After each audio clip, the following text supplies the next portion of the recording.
Merci Madame la Présidente de me donner la parole sur une question, sur un thème en tout cas qui me tient à cœur. Madame la Ministre, les soupçons qui pèsent sur Riyad Salamé, le gouverneur de la Banque du Liban, prennent une dimension de plus en plus internationale. En France, l'AFP a appris que le parquet national financier avait ouvert une enquête préliminaire à son encontre pour association de malfaiteurs et blanchiment en bande organisée. Une démarche qui fait suite à deux plaintes, l'une déposée en avril par l'association suisse Accountability et l'autre par l'organisation française Sherpa, qui s'est spécialisée dans la protection et la défense des populations victimes de crimes économiques et un collectif d'épargnants libanais. Alors en Suisse, il est inquiété pour de possibles détournements de fonds. Ces avoirs y sont gelés. Enfin, au Royaume-Uni, des plaintes ont également été enregistrées. Alors, M. Salamé ne doit pas être évidemment l'arbre qui cache la forêt. Il y a d'autres figures qui profitent de la corruption systémique et généralisée qui s'est infiltrée à tous les échelons du pouvoir libanais, que celui-ci soit d'ailleurs d'ordre politique, économique ou juridique. Chaque jour qui passe apporte une nouvelle illustration de cette situation. Le 27 mai dernier, par exemple, a vu l'arrestation d'un avocat, maître Aliek, membre de l'ONG Moutaïdoun, à l'origine d'une plainte visant Riyad Salamé au Liban. Et presque au même moment, plusieurs jeunes auraient été privés de liberté pour avoir arboré une banderole critiquant le procureur Weidat, régulièrement accusé d'entraver la lutte contre la corruption. Alors, j'ajouterai qu'en août 2020, un rapport publié par Organized Crime and Corruption Reporting Project, un consortium de journalistes d'investigation et d'Arrage pointant du doigt les dizaines de millions de dollars investis par d'importants responsables libanais, dont Salamé, au Royaume-Uni, en Allemagne et chez nous en Belgique.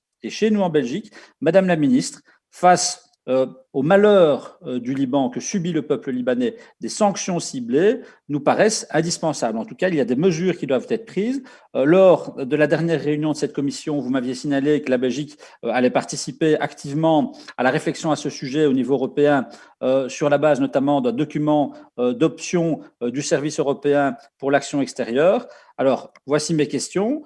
Quelle est votre réaction à ces nouveaux éléments? Où en est-on au niveau de l'analyse menée au Conseil des affaires étrangères? Et en ce qui concerne les éventuelles mesures, les éventuelles sanctions à prendre, quelles sont les possibilités qui existent à l'échelle belge et ou européenne en matière de gel des avoirs détenus par les personnes politiquement exposées libanaises? Voilà, je vous remercie. Alors, merci beaucoup, Madame la Ministre, pour la réponse. On est sur la même longueur d'onde, je pense. Euh, alors, je crois profondément que demander, réclamer du Liban, du gouvernement libanais, que des réformes politiques soient menées, qu'un gouvernement soit installé, etc., c'est quelque chose d'important.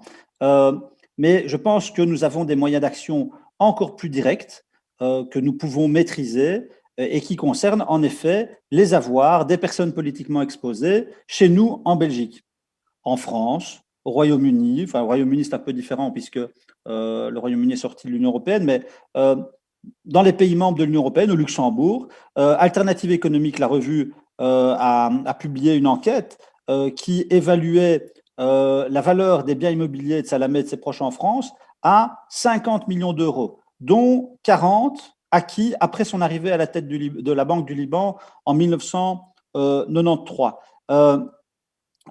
Alternative économique dit aussi que l'enquête du parquet détermine qu'en effet, l'essentiel du patrimoine de Riyad Salamé en France a été acheté dans le 16e arrondissement, dans un rayon de 1 km², à la même période, en cash ou par des prêts hypothécaires qui ont été souscrits auprès de deux banques, HSBC et la Société Générale.